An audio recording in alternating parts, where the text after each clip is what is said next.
at their places. We're expecting one or two more that have been delayed, but good morning to everybody on this beautiful cold morning, and welcome to Fort Harrison. I'm Brian Pointer, Chair of the Natural Resources Commission. It's nice to be back together in the new year. We do have a couple of things that I'll wait till my commentary and introductions and some other things. And without any delay, I know the minutes have been distributed. Is there a motion to accept the minutes from our previous meeting? So moved. It has been moved. Is there a second? Second. All in favor signify by saying aye. Aye. Opposed? Thank you very much. We'll move to our deputy directors, and we'll start with Deputy Director Chris Smith. Are we skipping the director section? Oh, my gosh. Sorry. Somebody just slapped me. Director Morrison. Some of us work for him, so I just want Yeah, to Director Morrison, sorry. Thank you. Can I stay in the seat now, or do I have to move? Oh, you're good. Sorry. Well, good morning, everybody. Obviously, we have to start off by talking about those Hoosiers, right? Unbelievable.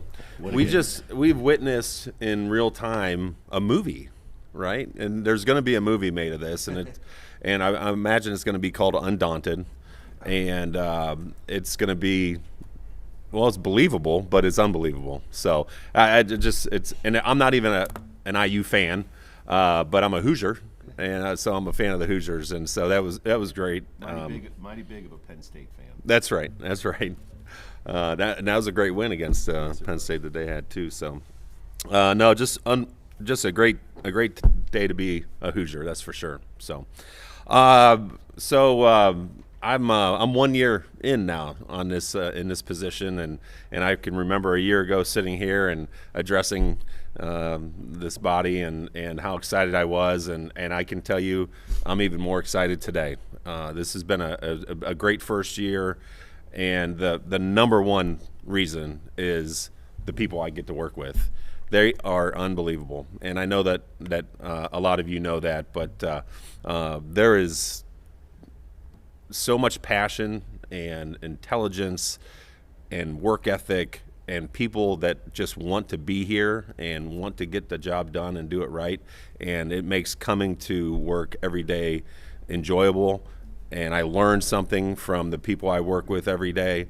I have crossed this state and gone to all 37 of our state parks and rec areas, and a good number of state forests and nature preserves and hatcheries. And every time I go somewhere and meet a new person that works in a DNR, I'm amazed by what they do, how they do it, and it's been a great experience. And so I'm looking forward to this next year as well. And we've got some great things that are ahead of us.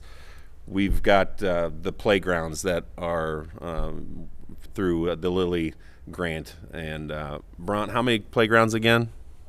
43, but they're coming in under budget, so we're probably going to get another 6 or 8. That's unbelievable. So 50 plus playgrounds and under budget. I love hearing that. That's a great thing to hear. We'll be opening more trails. We will be groundbreaking this spring for McCormick's Creek campground.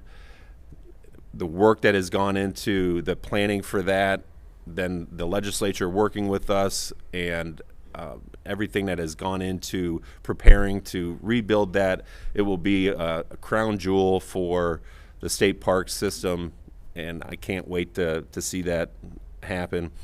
Here later this month, we'll be breaking ground for our law enforcement district building down in District 6, which is in Edinburgh, right across the street from Camp Atterbury.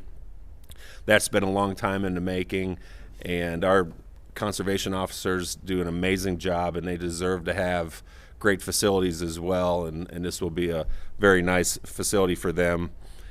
We're working on the regulatory side. We're working on primacy for the Class 6 injection wells, which is carbon capture and carbon sequestration.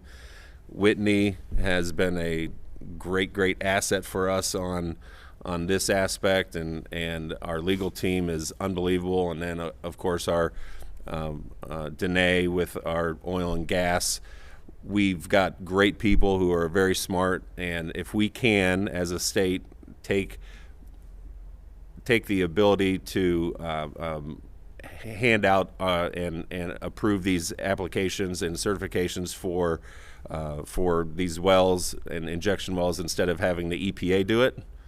That's always a good thing. What will take the federal government 5-6 years, if we can do that in 2, that's an economic development issue. That's something that all of the operators in the state wants, and I think it's a great thing for us. Ryan Miller, he is heading up our water study. This was an executive order from Governor Braun, and he's done a great job.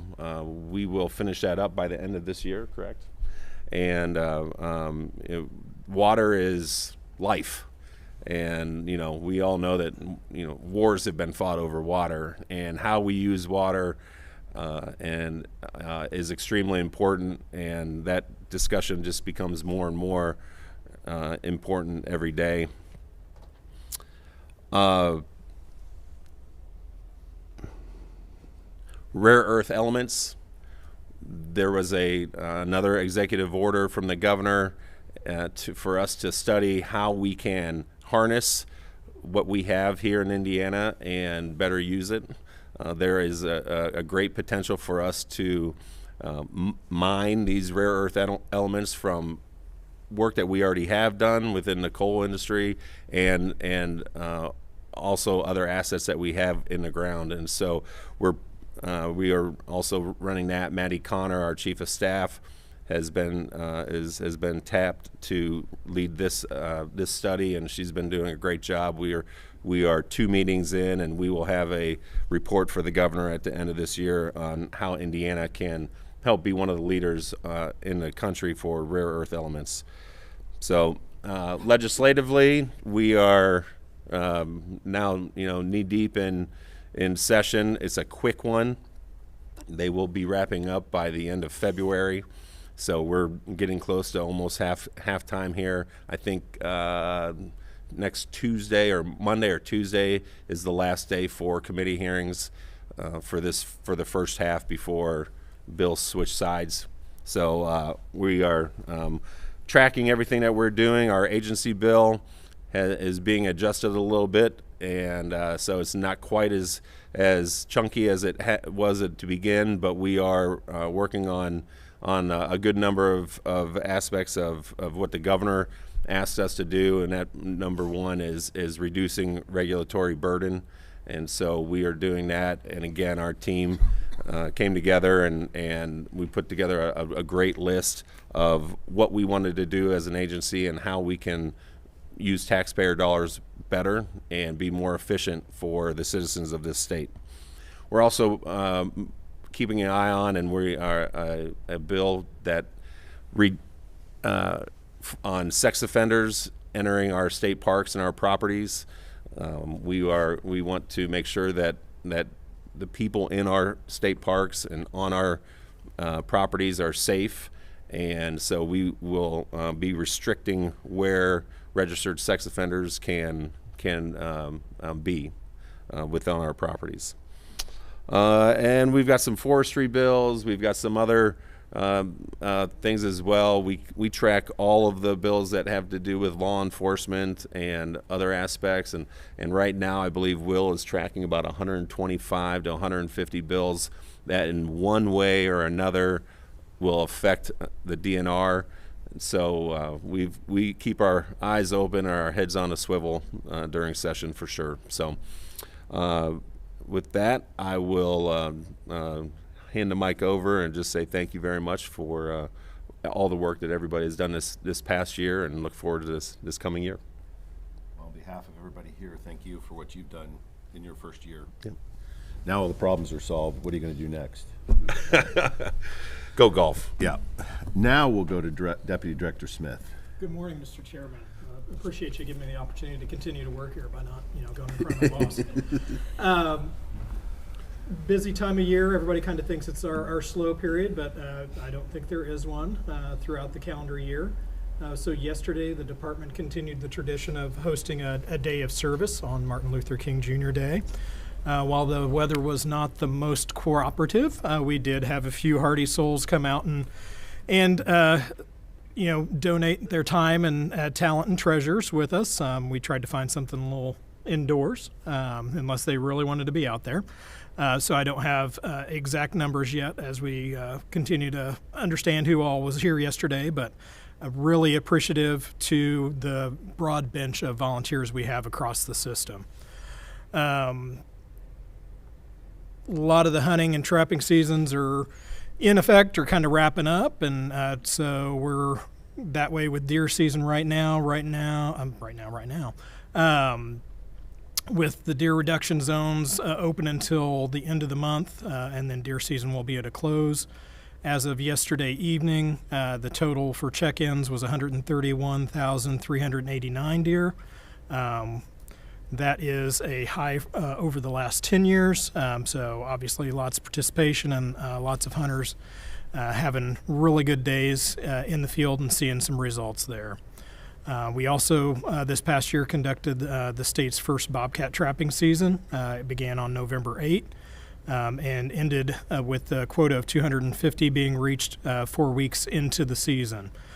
So our staff are taking this opportunity to kind of go through and do a review of process and come back with a report on that and see where we have room for improvement or kind of where things were right.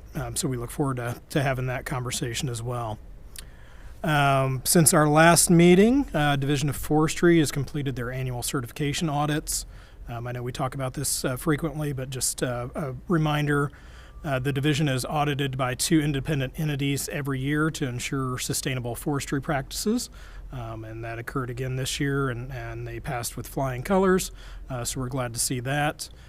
Also, Jack and his crew are hopefully in the home stretch of doing cleanup of tornado damage across the system. So throughout the year, they've been at Brown County at the Horse Camp, Yellowwood State Forest, which was actually the same tornado, and then we had a small tornadic event at Martin State Forest where they currently are. So his crew is there helping do the cleanup on that, and we'll pass. We're good with that one next year. I think we're good for a while. On January 1st, once again, we held first day hikes throughout the system with every park and forest property having an opportunity there. We had 4,000 participants take part in that and spending the first day of the new year with us and getting out and getting some fresh air. And finally, Mr. Chairman, it's that time of year again. I know you're super excited as well to register for the 4th annual Happy Little Virtual 5K. Presented in partnership with the Natural Resources Foundation and Bob Ross Incorporated. The event is open to everybody, and registrants can compete in their 5K anywhere, any way they wish, anywhere between April 22nd, Earth Day, and April 24th, Arbor Day.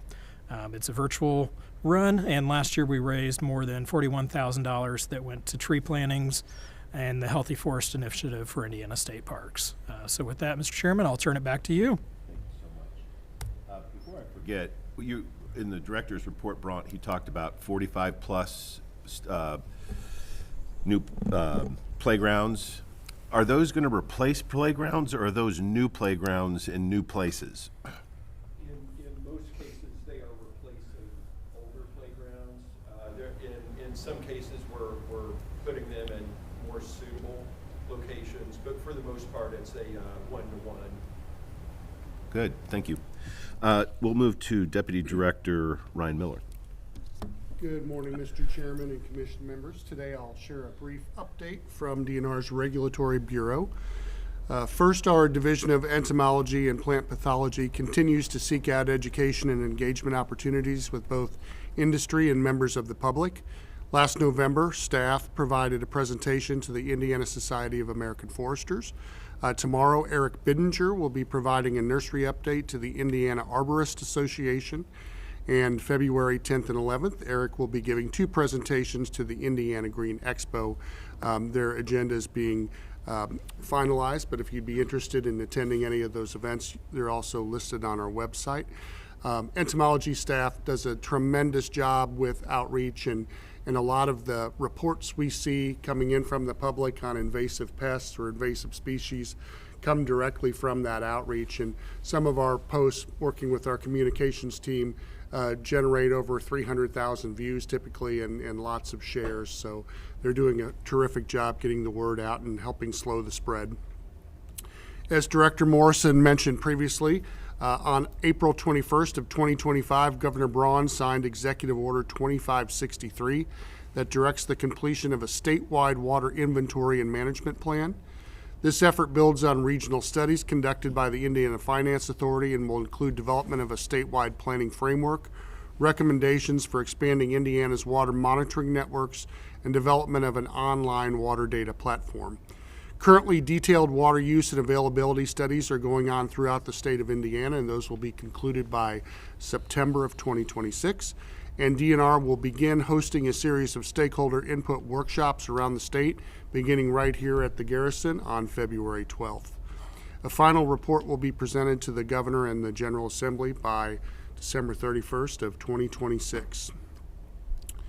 DNR's Division of Reclamation was recognized with the Interior States Abandoned Mine Lands Reclamation Award for the South Lake Highwall Project. That's in Green Sullivan State Forest near Pleasantville.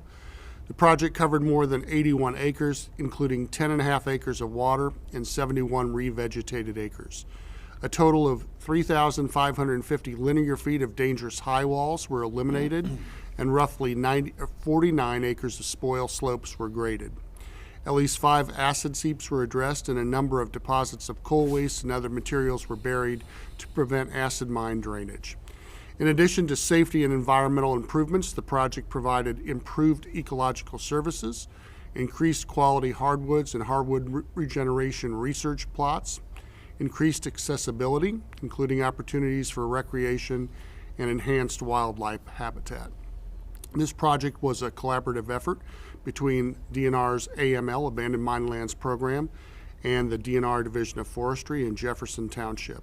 And this is the 9th time in 11 years that DNR's AML program has won this award for the Interior States region. So they do a terrific job.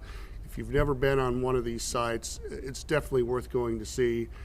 What's really spectacular is if you can see the before and after when these projects get done. So thank you, Mr. Chair. This concludes my report. Thank you very much. Finally, Deputy Director Greg Sorrells. Thank you, Mr. Chairman. Excuse me, a little bit too much yelling last night at the television. So, January traditionally kicks off audit month. We currently have 6 audits that we're participating in with the Comptroller's Office, State Board of Accounts, and a grant reconciliation project with the Office of Management and Budget. Staffing, we currently have 58 full-time vacancies. As some of you will remember, we're managing 50, so we'll be releasing 8 positions to fill. And then intermittent staffing for the upcoming rec season will mirror what we had last year with about 1,000 seasonal employees. We've received 21 law enforcement vehicles. Those vehicles are being outfitted. And as you may remember, we're passing down their used vehicles, trading in the worst of the worst. So we'll be outfitting those for DNR properties.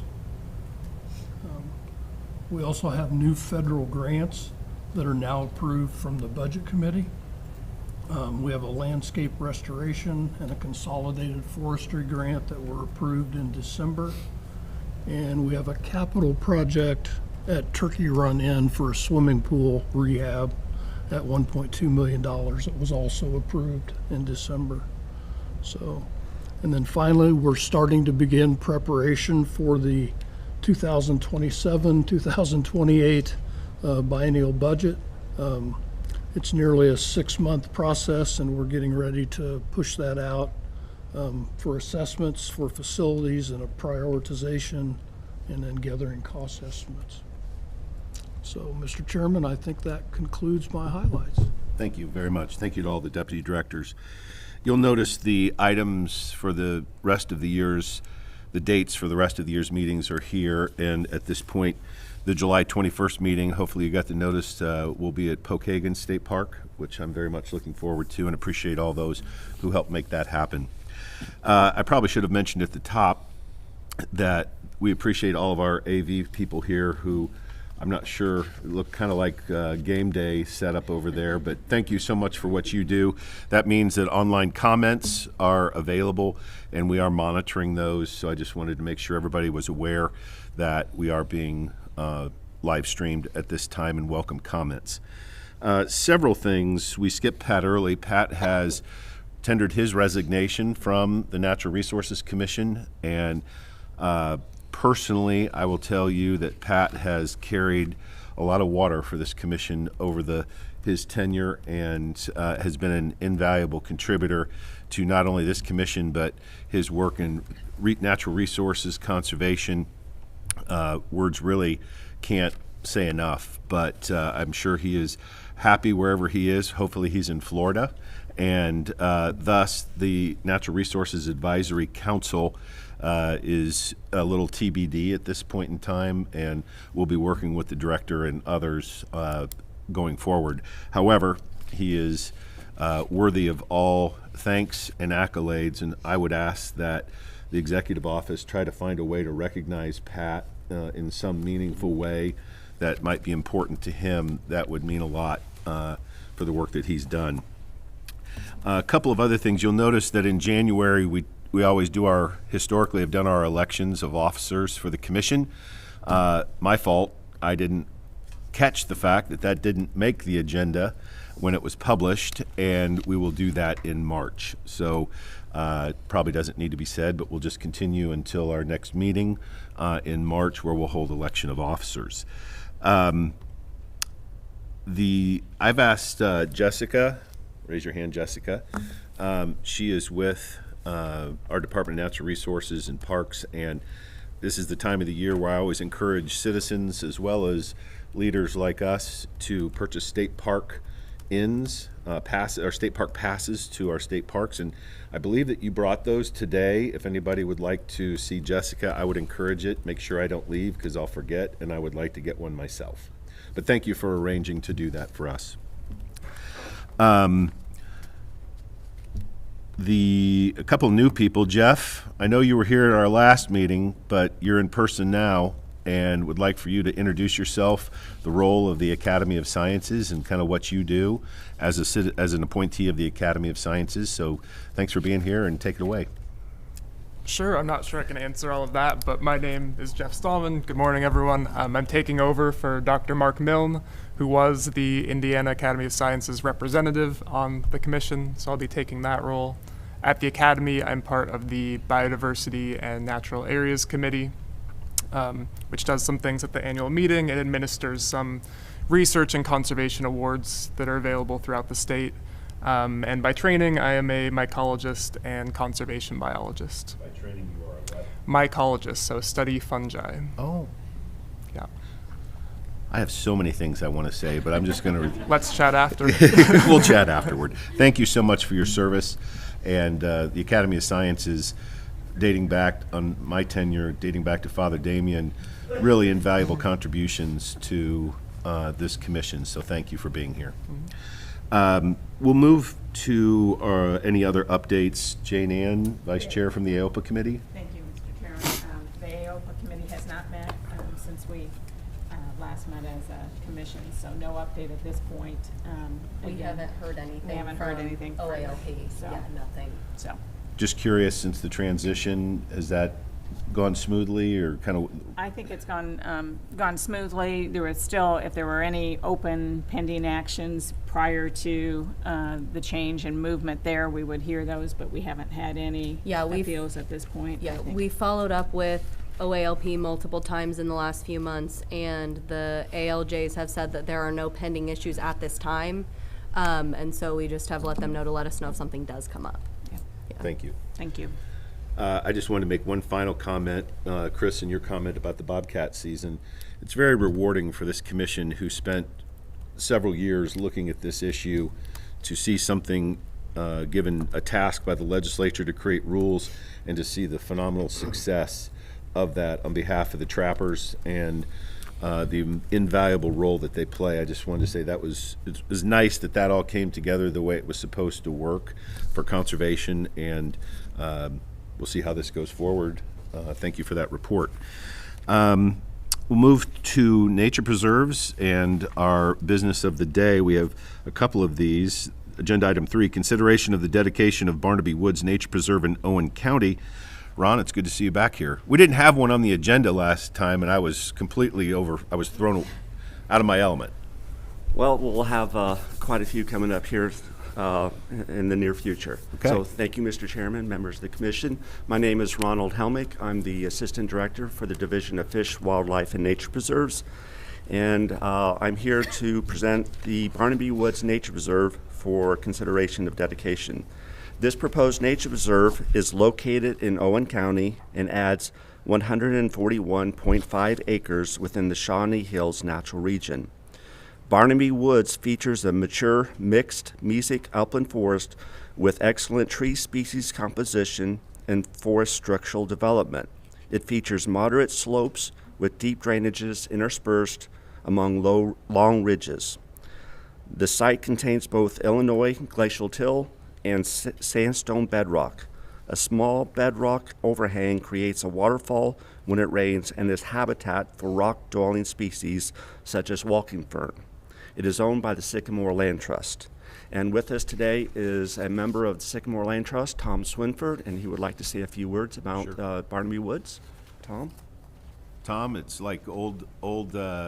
I see Ginger here, and I see you here. It's like, welcome back home. It's great to see you. Thank you. If you just introduce yourself again. Yeah, members of the commission, thank you. My name's Tom Swinford. I'm the Director of Land Preservation for Sycamore Land Trust, a nonprofit out of Bloomington. Been around since 1990 and has protected 18,000 acres. But just want to, again, thank the commission, thank the President Benjamin Harrison Conservation Trust, and thank Nature Preserves and Fish and Wildlife, of course. But this is Sycamore's, will be our 9th dedicated nature preserve. And this is a great story. It was brought to us by an Indiana State University professor of engineering, Carl Barnaby. And it's immediately adjacent to Owen Putnam State Forest, so it really contributes to that great big block of forest, so important for migratory songbirds in particular, and healthy forests. Of course, our migratory songbirds since 1970 are down 24%, big number, but this is a great big block of forest full of birds. Mr. Barnaby, Professor Barnaby, Dr. Barnaby, he offered a 50% bargain sale, and the rest was covered by the Harrison Trust, as well as some Sycamore supporters. So a great story coming together and preserving a really neat block of forest in an important strategic area, both for water quality. It's also a really cool area historically. The simple little communities there and simple churches are still dotting that landscape, kind of keeping that rural landscape out there in Owen Putnam County together. Some of the first places in the state settled, so it's fun going by the old cemeteries and small churches and grabbing a ham salad sandwich at the gas station. So thank you so much. My pleasure. Tom Swinford, still remember those hikes that you led the commission on some of our away games, and it's like you walk into it and it's evident and obvious, and if you weren't there, I just walk right by it. So yeah. Thank you, Brian. Thank you. Thank you, Ron. Any other questions for Ron or Tom? If not, is there a motion to accept the consideration of the dedication of Barnaby Woods as presented? It's been moved. Is there a second? It's been second. All in favor signify by saying aye. Aye. Opposed? Thank you very much, Ron. We'll move to agenda item 4, consideration of the dedication of additional property at Sundew Prairie to the Hoosier Prairie Nature Preserve in Lake County. Yes, the Hoosier Prairie Sundew Prairie Addition Nature Reserve is in Lake County, and this proposed nature reserve is within the northwestern Moreno Natural Region. Hoosier Prairie contains one of the largest tracts of native prairie and savanna left in Indiana. This property adds 24.77 acres of wet sand prairie and oak savanna to the Hoosier Prairie Conservation Area. The associated flora includes several state-ranked species, including the northern bog club moths, paper birch, and several sedges. In 1978, Hoosier Prairie was designated as a national natural landmark, and the property is located within the authorized boundary of the Indiana Dunes National Lakeshore. It is owned by the Indiana Department of Natural Resources. The Division of Fish, Wildlife, and Nature Preserves recommends dedication of this site as a state nature preserve. Any questions? Did we pay the bills, the light bills? Just wanted to make I'm sure. assuming there's somebody in the other half of the ballroom trying to find a switch right now. Usually that's me. I immediately look to make sure I wasn't leaning against it, but that's just me. If not, is there a motion for the consideration of the dedication of additional property at Sundew Prairie as presented? It has been moved. Is there a second? All in favor signify by saying aye. Opposed? Thank you. Good to see you. Thank you. We do have several people who have asked to speak on agenda item 5, the consideration of petition for Geist Reservoir Conservancy District. I invite Christy. If you just introduce yourself, it's been a minute maybe, and I don't know that people know you. I'm Christy Johnson. I'm with the DNR Division of Water. And I would like to note that today we do have legal representation for the petitioners of Geist Conservancy District and also legal representation for the remonstrators on this case. The petition for the establishment of Geist Reservoir Conservancy District was filed on October 18, 2024 in the Hamilton County Superior Court. By court order dated October 14, 2025, the petition was referred to the DNR Division of Water for review. DNR Division of Water requested comments from agencies that may have jurisdiction over the conservancy districts and received responses from the Indiana Department of Environmental Management, Hamilton County Health Department, Hancock County Health Department, Marion County Soil and Water Conservation District, and the Indiana Utility Regulatory Commission. None of the responses opposed the establishment of the Geist Reservoir Conservancy District. The public hearing was held December 8, 2025 at the Fishers Municipal Theater. Notices of the public meeting was published in the Indy Star, a newspaper of general circulation in Hamilton, Hancock, and Marion County, which is the 3 counties where the Conservancy District boundaries would be. Everyone had a chance to comment during the first meeting, so a second hearing was unnecessary. The Mayor of Fishers made a comment that they do not oppose the establishment of the Conservancy District. Citizens Energy, who owns the reservoir, provided a comment noting that they do not oppose the establishment and will sign an operating agreement if it is going to be established. Additional public comments were emailed to the hearing officer, and a summary of comments received are in the hearing officer report. The Division Water recommends the establishment of the Geist Reservoir Conservancy District. It is the division's opinion that the petition and supporting exhibits meet the criteria required for establishment. Despite the lack of details, the division recommends that the purposes of developing forest, wildlife areas, and recreational facilities remain, since it'll be established as a reservoir conservancy district, which has slightly different rules than a normal conservancy district. The commission makes determinations to the Superior Court as to whether proposed district meets the requirements under Indiana Code 14-33. If approved by the commission, the hearing officer report will be filed with the Hamilton Superior Court. While the petition filed with the proposed Geist Reservoir Conservancy District does not contain the expected level of detail generally associated with such petitions, there was sufficient evidence presented at the public hearing and comments to recommend the establishment of the proposed Geist Reservoir Conservancy District. Christy, I'm not sure, there's several that have asked to speak on both sides. I'm not sure who represents who from this card. So if I have Mr. Peter, I have Mr. Byers, Mr. Maxwell, and Mr. Clark. So, I'm sorry. Let's just, those that have registered will give the opportunity if there's need for further commentary. So I'm not sure who should go first. I don't know who represents who. I'll let you. Byers and Maxwell represent the marina. I'm sorry, I missed your first part. Mr. Byers. Okay. And Mr. Maxwell, we represent the marina Okay. in opposition. Okay. Well, we'll start with this side. Whoever wants to go first, if you just introduce yourself. Thank you. Brianna Clark on behalf of the petitioners. I think we support the report as issued. Just wanted to know, despite the lack of detail, the detail is coming in the district plan, which will be within 120 days. You might speak up just a bit, please. Oh, I'm sorry. It's not really I've a never microphone gotten that amplifies, accused but of I being want those not everybody to loud. hear. So this is a first. Thank you much. Also, really excited about lots of the hiking opportunities that we have here in Indiana coming up. I just hiked Kilimanjaro last month, or last year. So we are here to establish the Reservoir Conservancy District. I think, as Christy noted in her report and in her presentation, that this is much needed for Geist. The only comments were a lack of detail, which frankly isn't part of whether or not you guys recommend this. That's coming with the district plan.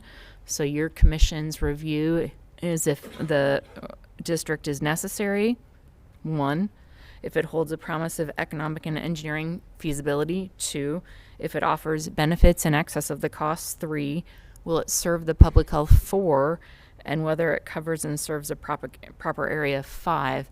And the DNR's extensive report addressed all of these factors and gave us approval of all of those.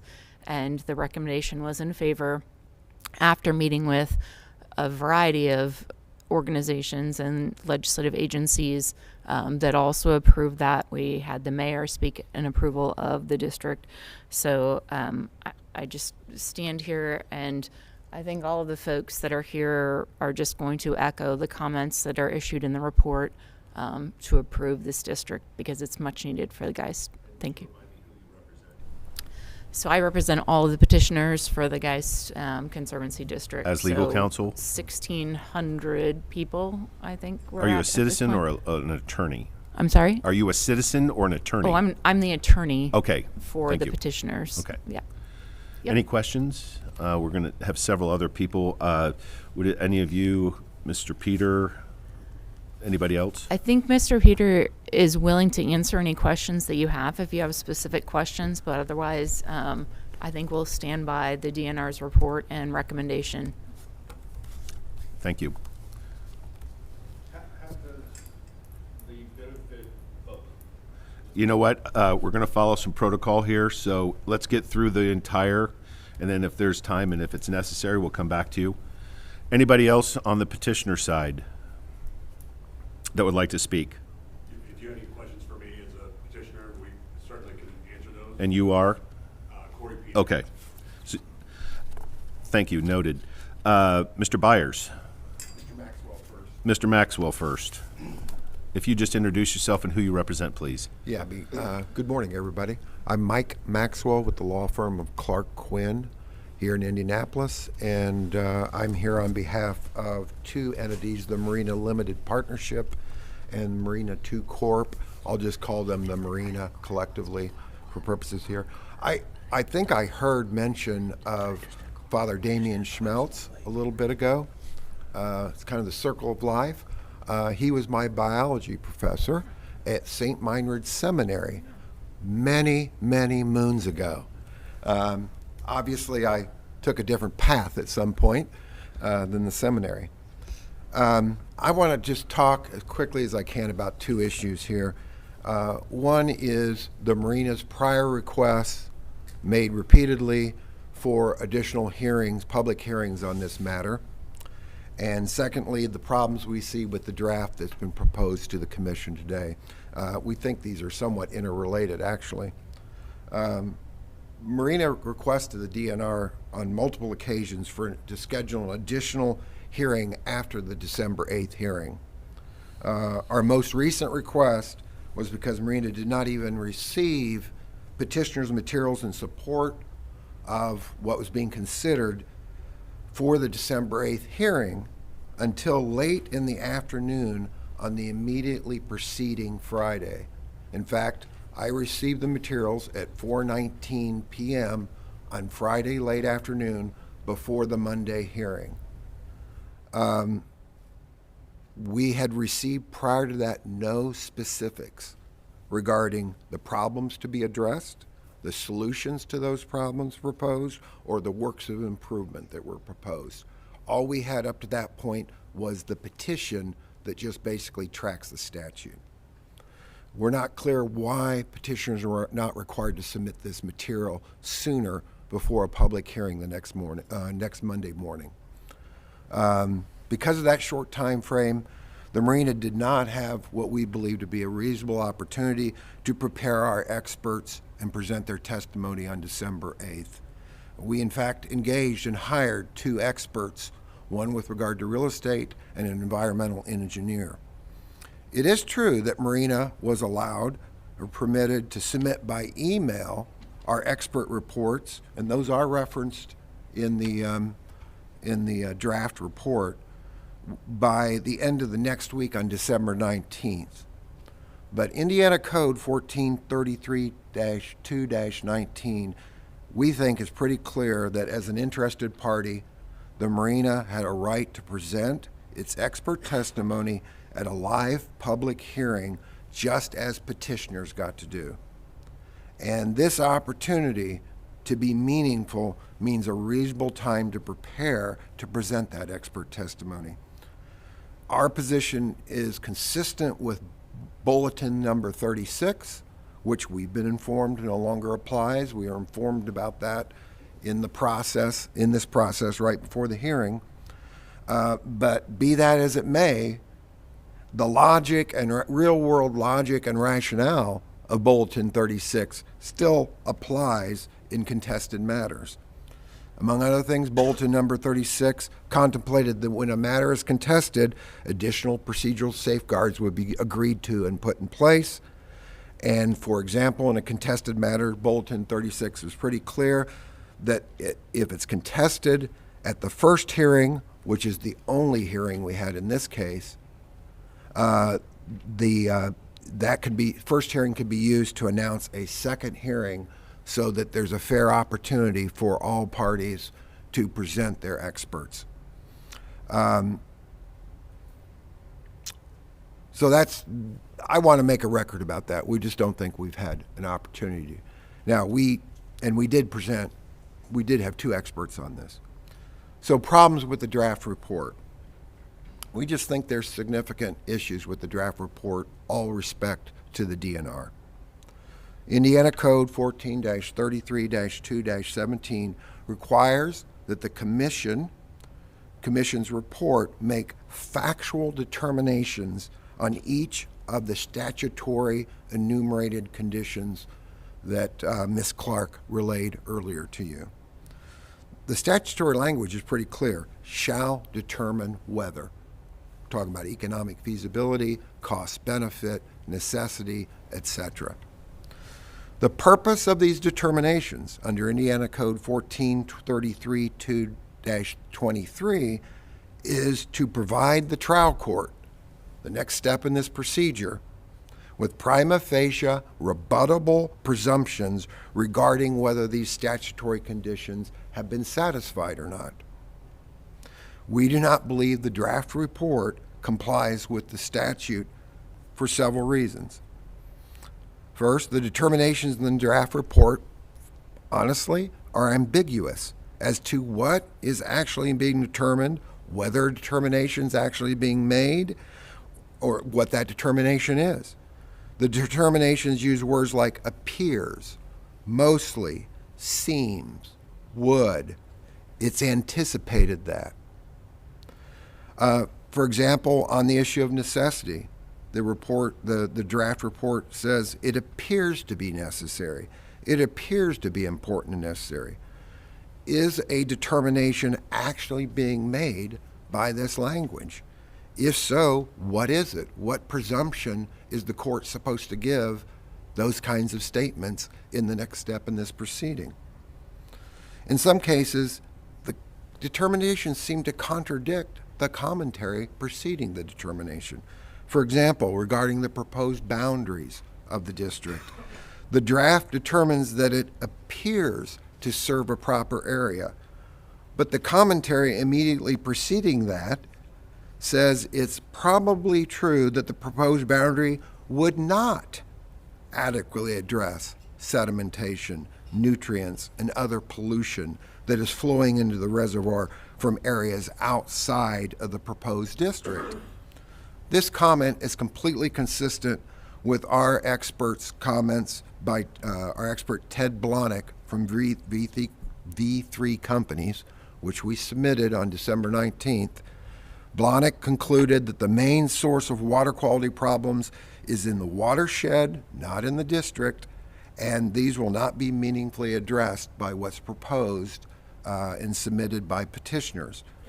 In essence, it's a very expensive Band-Aid that will solve very little. Based on these kinds of concerns expressed in the report itself, it seems that the determination it should be that it's not a proper boundary for the district given its purposes. Sometimes the draft report seems speculative and circular. The draft report states the following with regard to the economic feasibility of the proposal. Quote, "It appears that the proposed district mostly holds promise of economic and engineering feasibility if works of improvement are implemented at a rate that does not create a financial burden to the freeholders and those that would create the reservoir." To my mind, that statement essentially goes in a circle. It basically states the district will be economically feasible if it turns out to be economically feasible. The recommended findings at the end of the draft report kind of summarize this problem as a whole. It states, and I quote, "Petitioners mostly answer the questions from IC 14-33-2-27. These questions are the conditions that the Commission is statutorily tasked with making determinations on. Does mostly mean not completely with respect to any of them? Does mostly mean some but not all, but we're supposed to guess at which? If so, then the report should clearly state what it's stating in terms of its statutory conditions." So in conclusion, we don't believe the marina as both a remonstrator and a party in this proceeding. We're have intervener status by the court, has been given a fair opportunity to present its experts in regard to this proposal, and we do not believe that the draft report complies with the requirements of Indiana statute 14-33-2-27. Therefore, we don't think the draft report should be adopted. Thank you. Any questions from the commission? I would invite Christy to come back up just for a second, please. You've heard I just want to remind the commission members, we are not an adjudicatory body in this matter. We're strictly an advisor, and the hearing officer in this case has thresholds to meet, and then the adjudicatory body is the superior court. So we appreciate the comments. I just want to, do you have any comments to his statements? So I know for the public hearing, I would like to point out that there was a pre-conference meeting before the public hearing that both sides were represented, had legal representation there. Both sides agreed to the proceedings for the public hearing, along with the extended time after the public hearing to be able to provide additional testimony or exhibits to build their cases. So at the public hearing as well, we had over an hour after everybody was able to provide their comments where anybody could come up and do comments. And so that was the main reason why we didn't have another public hearing, was because typically it's, if everybody is not allowed to speak at the public hearing, then we have another one, which we have done in the past, most recently like Lake of the Woods, where we did that. So that's why we did not do another public hearing. As to the report itself, that's just in general, the language that we use appears to be necessary for all of our reports. So I don't know if you have any specific questions about the report. I'm more than happy to ask. It's been a minute since we've had remonstration on these matters. And again, for the new commission members, our role here is strictly an advisory capacity based on this report that goes to the Superior Court, which is the adjudicatory factor. So we have a very limited role here, but it is interesting to me that there is some discrepancies about not coming together prior to bringing this report to the commission. Yes, and they will have the ability to represent their case Correct. as well in the court Okay. system. or Any continue questions to for do the commission, from the commission on this matter? Anything else from the petitioners? Is there any, there's several other people. Mr. Byers, would you like to speak? Yes. Mr. Chair, members of the commission, my name's Gordon Byers. I'm an attorney based in Noblesville, and just to give you, we're Marina 2 Corp., Marina Limited, prior entity Shorewood. We kind of got involved in this. We're an interested party. We intervened in the lawsuit. We've been involved with this since 2018. And the original project that went forward had 4,000 people in it. This project had 1,200 people. Half of the 1,200 want it, half of the 1,200 don't. Just to give you the sense of what this is a pretty big conservancy district. I know you deal with a lot of these, but this is 1.5 billion assessed value, 1.5 billion of assessed value for taxing. And it involves these 1,200 people. Again, half want it, half don't. Now, the one thing I've learned, I'm pretty old. We'll just agree I'm old, and I've done this for almost 49 years. And the one thing I've learned is it's not always good to appear in front of an administrative agency and poke holes in the staff or the work or the commentary. But it's our job as legal counsel to point these errors out. We realize your limited role, and we realize that you've lost some administrative law judges, you've been maybe shortchanged, and it's your job to sort of take the hearing officer's report and listen to what they say. And so I guess we want to lay the groundwork. We're not here to poke holes or criticize, but I want to give you a little brief history of who we are. We are the commercial licensee of the water utility. I actually started working on these Geist and Morris 1988. Indianapolis Water Company, the largest private water utility in the United States, ultimately is who we dealt with. We're the commercial licensee. The irony is my clients, Shorewood, Marina 2 Corp., we're the entity that was told to get rid of the watershed. When these lakes were created for water source, they were created with a formula for so much watershed, for watershed protection, lake viability, both Morris and Geist. And the irony is an administrative agency in Indiana told the Indianapolis Water Company to get rid of this land, sell it off, because it's a burden to the ratepayer. So get rid of the watershed protection and sell it off. And that's what my client was obligated to do. Now, my client makes money. I want to point out we've made money, but we've been forced to sort of sell off the watershed. And in return, my client, through the deeds we've conveyed to everybody in this group, Shorewood, Marina has conveyed all this property out to all these individuals, these 1,200 people. And I want to point out that these 1,200 people, and this is not an insult, are on the bathtub ring. Geist, 1,900 acres, water supply. And by the way, 4 years ago, we sold a stone quarry through partnership to Citizens Energy, 80 acres by 200 feet deep. It increased the water capacity of Geist by 50%. So we're well aware of what you pointed out earlier, that water's in short supply, surface water, well water, and we sold that off. But I would point out that it's our obligations as the licensee, commercial licensee, to indemnify Citizens Energy, who now owns the lake. We have an obligation to indemnify for all the activities on the lake. So we think that this conservancy approach on a highly used public body of water, water of the state, this is water of the state of Indiana, we think that a conservancy approach is wrong. Now, I'm here to criticize. The Conservancy Act serves a lot of important functions: sewer, water, lake maintenance, but this is a lake with big public access. And we charge a fee for people to launch. There's no doubt, but just so you know, we've worked with all the recreational users, fishermen, grandfathers, people taking their children out 5 times a year. We've worked with them to sort of mitigate some of those fees. We have fees where recreational people can come in early out, half fee, et cetera.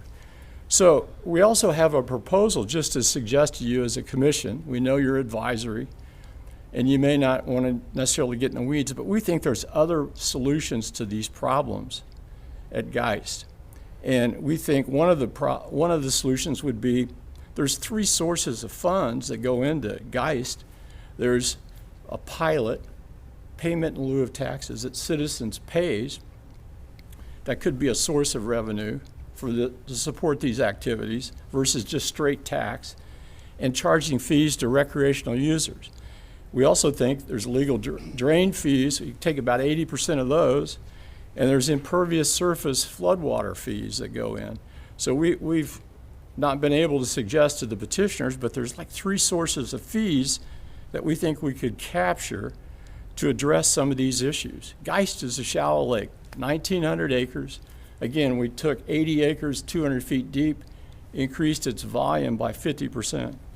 Now, we think there's also in this statute, we know you're advisory and you don't want to get into the weeds, but there's also in the statute we're dealing with a statutory provision that says you cannot charge special benefit taxes for improvements to a water impoundment. And most importantly, we think the problem with this, if you're going to approach and solve the problem of the conservancy thing, this boundary is wrong. This boundary is only the bathtub ring. Every expert will tell you this is a 220 square mile watershed, 220 square mile watershed, upstream, Fall Creek, big volume.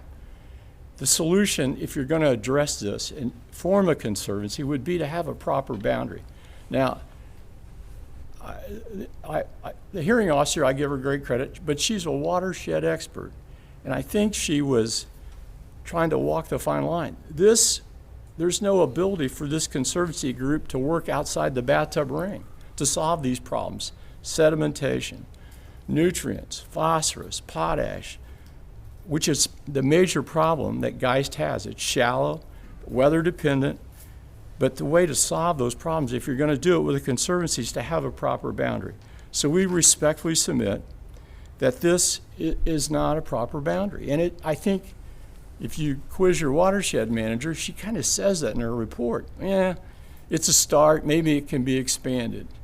But if you're going to do it, if we're going to approach it as a conservancy and not go to a less government approach to solve it with these other charges and fees, then I think it needs to be done correct. Now, most importantly, and I grew up sort of on these lakes, and I have great respect for DNR. I've been in the trouble in the early 1980s for skiing after dark and things, and I've met some of your conservation officers and had occasion to have discussions with them. But we have great respect for DNR and your job function and your funding and your limitations. But part of this lake, most importantly, has a license agreement that says all these people have no ownership in the lake. This is not a riparian rights lake. They have no ownership. They have a right to use it pursuant to the license agreement, 1970. That's a movie theater ticket. And in that license agreement, it recognizes recreational users, fishermen. We have a lot of fishermen that use these lakes. And my fear, and there's a deed restriction, and I'll poke a little bit. I probably shouldn't do this. I'll poke. Citizens has got no dog in this fight. But there's a deed restrictions when Mayor Ballard sold the water utility to Citizens.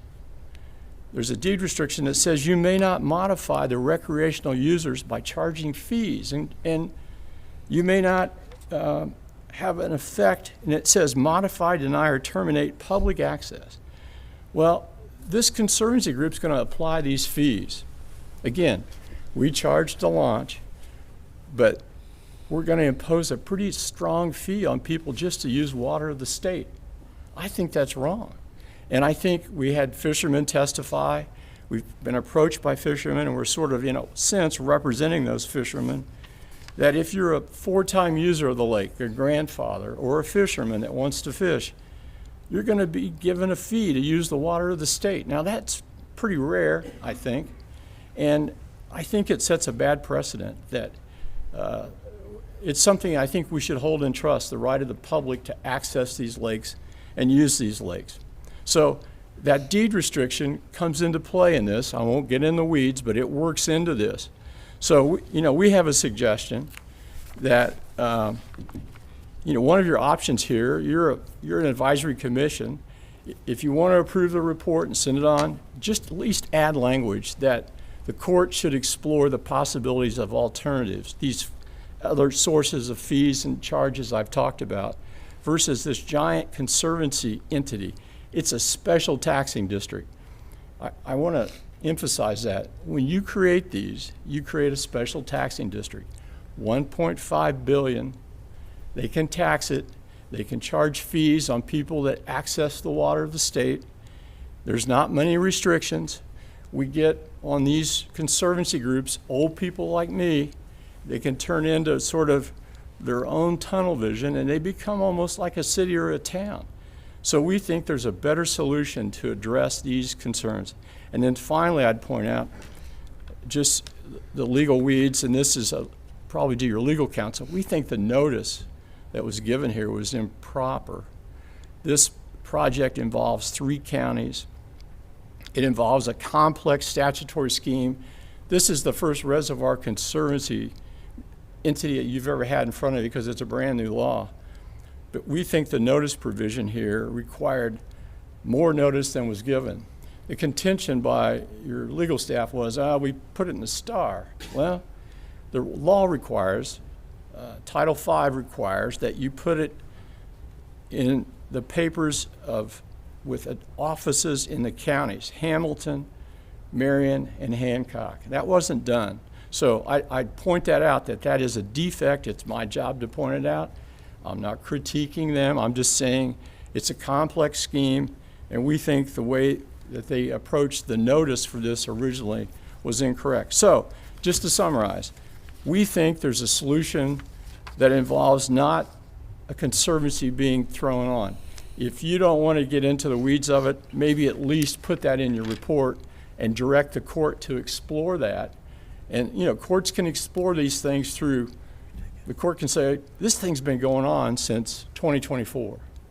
So if the court says extra 30, 60 days to try to mediate it or look at other alternatives before they stamp conservancy on 1.5 billion, 1,200 people, which has, in my opinion, it's a step towards a privatization of water of the state of Indiana. And once you start that with these big water bodies, Morris could be next.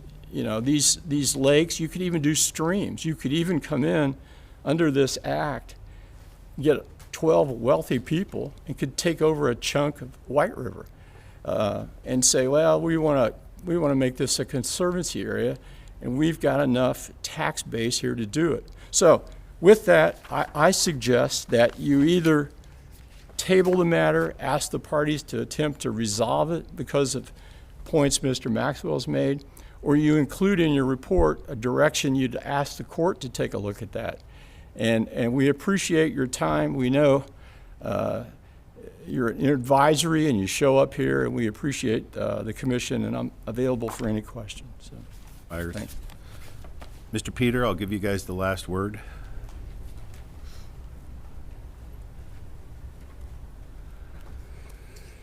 Thank you for hearing me and for being here today. I want to start out by saying I'm not an attorney. I am a homeowner that owns a home on Geist Reservoir. My name is Corey Peter. I am the current president of a nonprofit by the name of the Geist Lake Coalition. The Geist Lake Coalition was formed roughly around 20 years ago as some different challenges presented itself on Geist. Thanks to some of my predecessors, I now have the honor of running this and trying to keep the momentum going forward. So I want to be brief but comprehensive. The goal that we have been pursuing is to address the need to maintain this reservoir for everybody that uses it. We are a nonprofit, and we take input from everyone and walk through the process of how to move forward. As others have told you, and I'm sure you're aware, but for clarity, Geist Reservoir ended up being privately owned by citizens. So it creates a very interesting space where a member of the public can come and use it, but they have to pay the marina dollars to launch their boat and get on it. DNR has jurisdiction, as we understand, but DNR is not responsible for maintaining water depth or clarity or algae and some of these things. So it crosses multiple lines as we try to figure out how to move forward with it. Citizens does an excellent job of maintaining the reservoir for its stated purpose for them, which is drinking water for all of our citizens of the state and the Indianapolis area. This nonprofit, in the last 5 or 10 years, what have we been able to accomplish? The statute that Mr. Byers referenced, that this is the first reservoir conservancy district being proposed, that statute is because we raised the money to get that reservoir statute created to address the nature of the private owned by citizens aspect of Geist Reservoir. So the organic statute in the state code says that a conservancy district has the power of eminent domain. We don't want the power of eminent domain. Citizens does not want that either. So we created this new statute. So the reason it's new is because we're all here. That took a couple of years and more than a few dollars. We've been able to work side by side with citizens, with the city of Fishers, and the community to align on the importance of Geist and this CD to address the issues that it faces. We've collected thousands of signatures. This process started just before COVID. COVID threw it for quite a loop when it was no longer cool to go door to door for a period of time. And so as we've gone through this is not our first effort to get this this conservancy district proposal in front of you in what we believe is the right form and the right size. I think that some of the most important things we've been able to recognize in what we've done is that there's no way that 2 or 4 or 6 or sometimes 8 volunteers can adequately ever hope to address the needs of an 1,800 acre reservoir, 1,200 people that live directly around it, another 2,000 to 5,000 users over the course of a summer, and we're battling Mother Nature all that step of the way. The establishment of the Conservancy District will accomplish a lot of different pieces. First, this establishes a long-term, coordinated, and united organization that can tackle the changes and improvements that are needed at Geist head-on, whether that be physical, financial, or otherwise. To date, we treat, just for the avoidance of doubt, we treat the reservoir every year to the tune of a couple $100,000 that we raise door to door.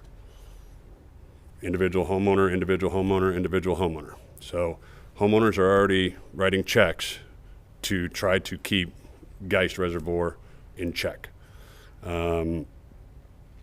The total number is 1,182 property owners. We collected approximately 53% of the signatures. That does not mean that the other 47% are opposed. That just means we only had to collect 50%. And collecting signatures door to door is a very time-consuming volunteer-based process. So once we met the statutory requirement, we stopped collecting signatures.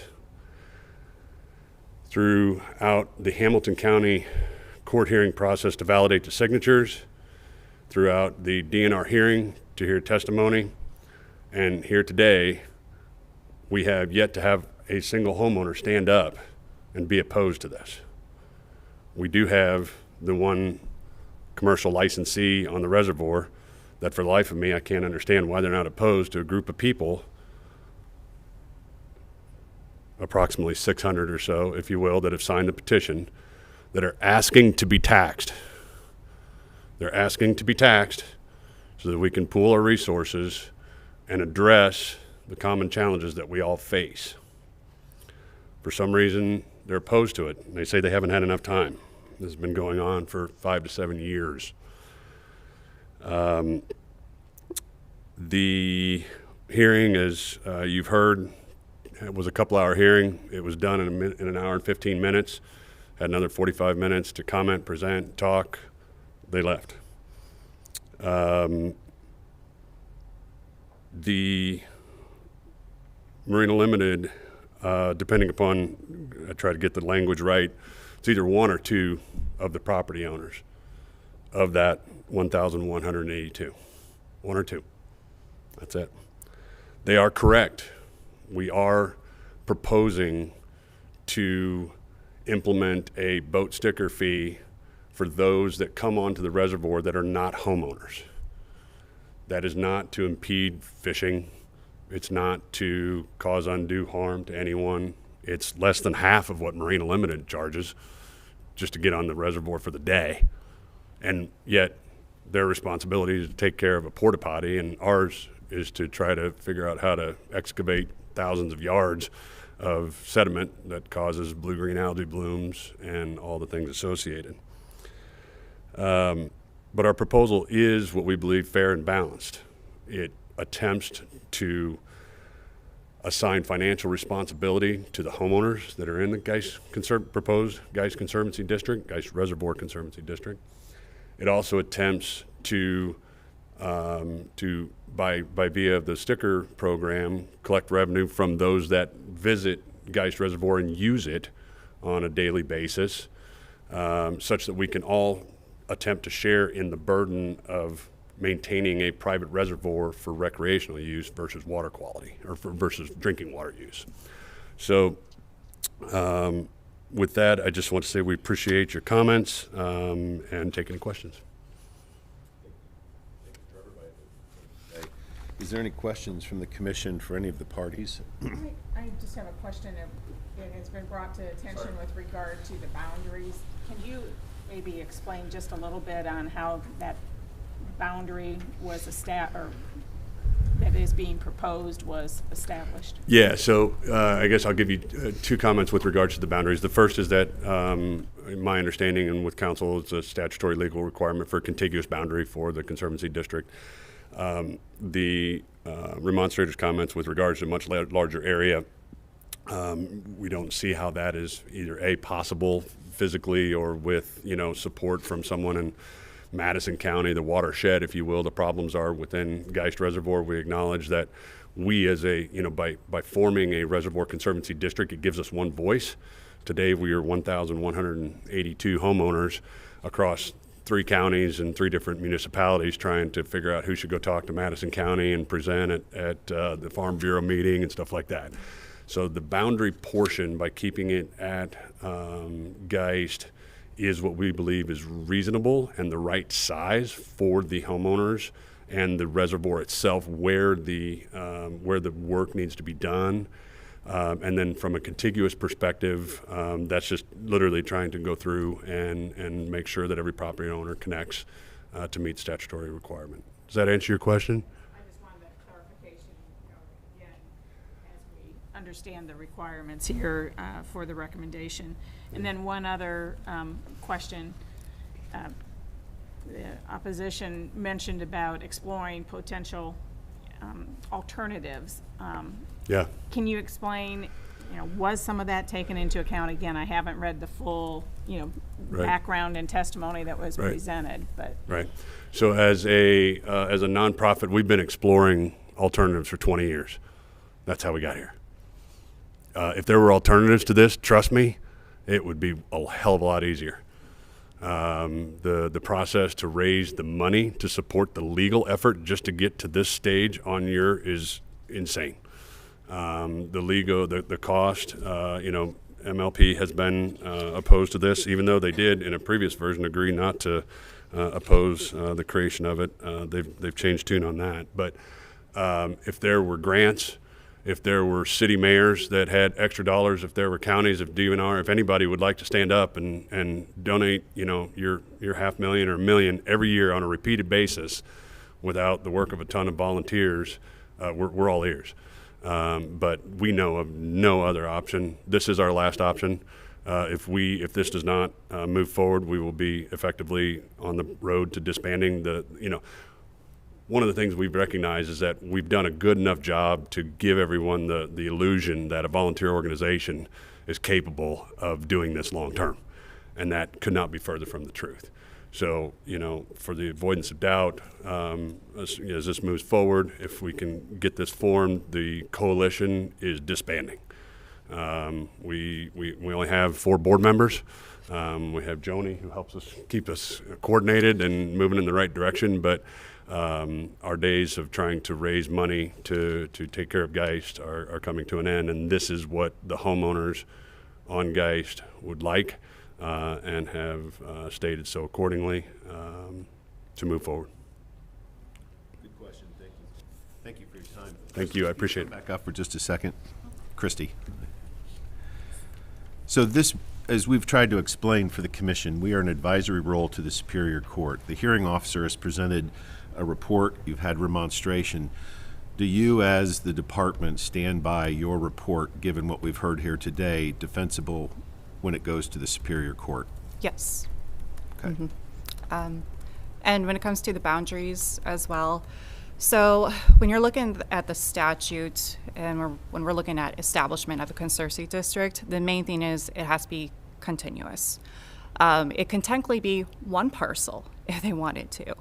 And this is very typical as well for conservancy districts that are forming for lake management, is that typically it's the boundaries around the lake that form the boundaries of the conservancy district.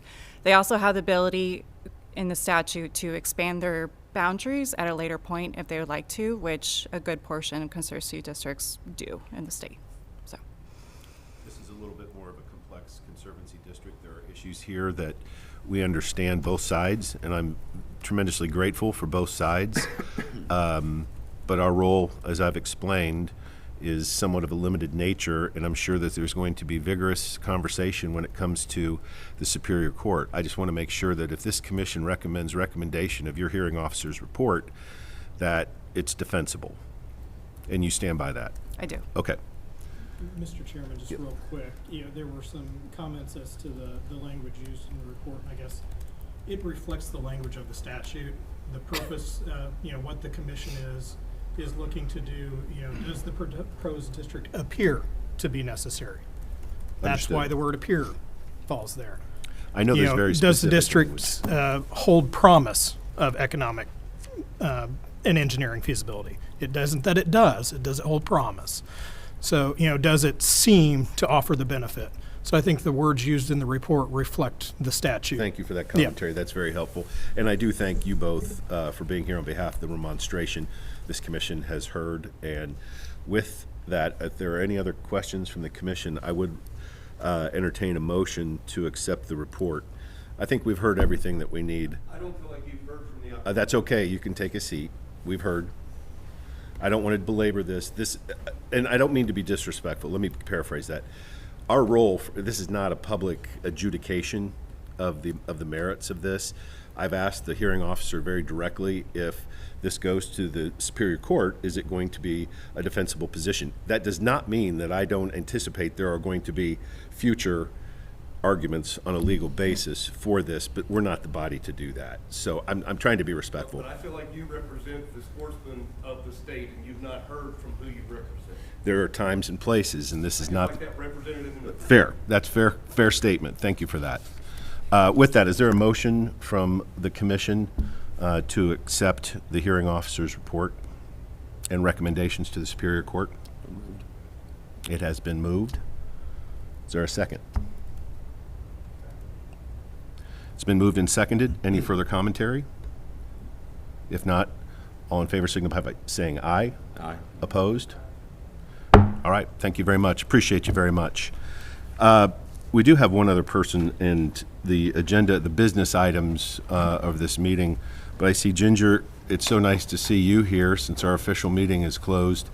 Just curious what you are here on behalf of the Indiana Parks Alliance.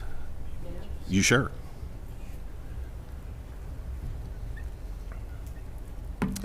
Mr. Chairman and Director Morrison and the Commission, thank you for the opportunity to be here. Thanks for your service. Thanks for recognizing me to speak briefly.